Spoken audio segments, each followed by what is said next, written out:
face up to what I shall be brief, but I would like to use my remaining time with you to remind you that this case is not a difficult one. It requires no complicated facts, but it does require you to be sure beyond all reasonable doubt as to the guilt of the defendant. The state has not produced one iota of medical evidence to the effect that the crime Tom Robinson is charged with ever took place. It has relied instead upon the testimony of two witnesses whose evidence was not good and has been flatly contradicted by the defendant. The defendant is not guilty, but someone in this room is. I have no pity in my heart for the chief witness for the state, but my pity does not go so far as to put her putting a man's life at stake to get rid of her own guilt. I say guilt because she was motivated by it.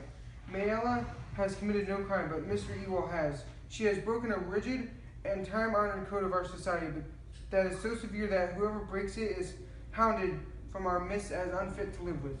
She is a victim of cruel poverty and ignorance.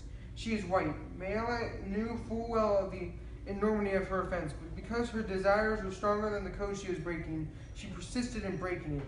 Mayella did something every child has done. She tried to put the evidence of her offense away from her. She struck out at her victim. Of necessity, she must put him away from her. He must be removed from her presence and from this world. She must destroy the evidence of her offense. What was the evidence of her offense? Tom Robinson. She must put Tom Robinson away from her. She tempted a nigger. She did something in our society that is unspeakable. She kissed a black man. No code mattered to her before she broke it, but it came crashing down on her afterwards. Her father saw it, and the defendant was testified as to his remarks. What did her father do? He beat Mayella. Go. There is circumstantial evidence to indicate that Mayella Ewell was beaten savagely by someone who led almost exclusively with his left. We do not know in part what Mr. Ewell did. He did what any God-fearing, persevering, respectable white man would do. Under the circumstances, he swore out a warrant, no doubt signing it with his left hand and Tom.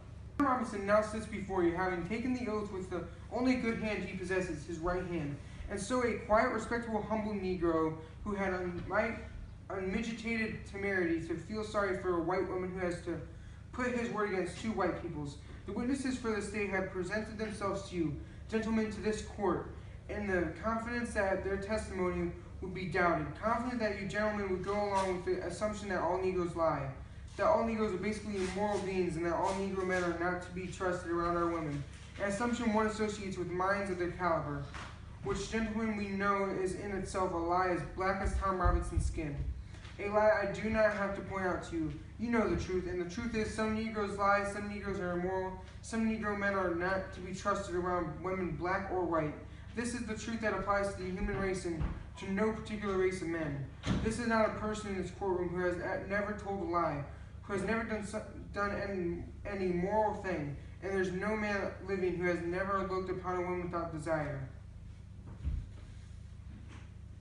One more thing, gentlemen. Thomas Jefferson once said that all men are created equal, a phrase that the Yankees, Union, and distaff side of the executive branch in Washington are found hurling at us.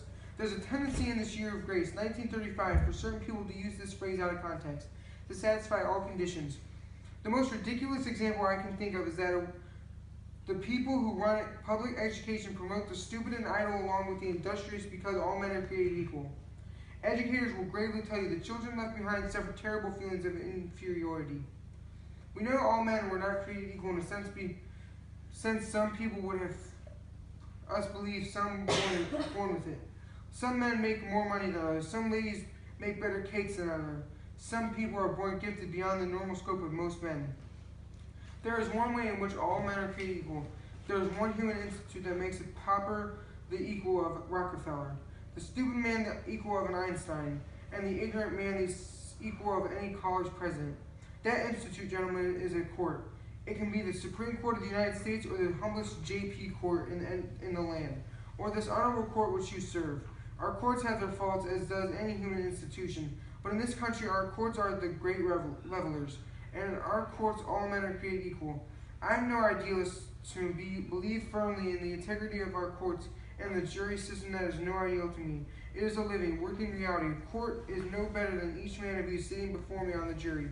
A court is only as sound as its jury, and a jury is only as sound as the men who make it up. I am confident that you, gentlemen, will review without passion the evidence you have heard, come to a decision, and restore the defendant to his family.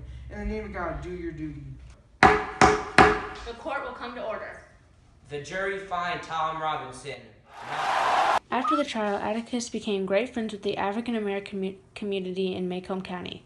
Robert Ewell was arrested for perjury. Mayella stayed in Macomb to take care of her brothers and sisters. A big party was thrown for Atticus and his family. After a month, life turned to normal, except for the fact that Tom was still considered guilty in some people's eyes. Dinner will be ready soon. How are you, Tom? Not good. People still think I raped Mayella, but I didn't.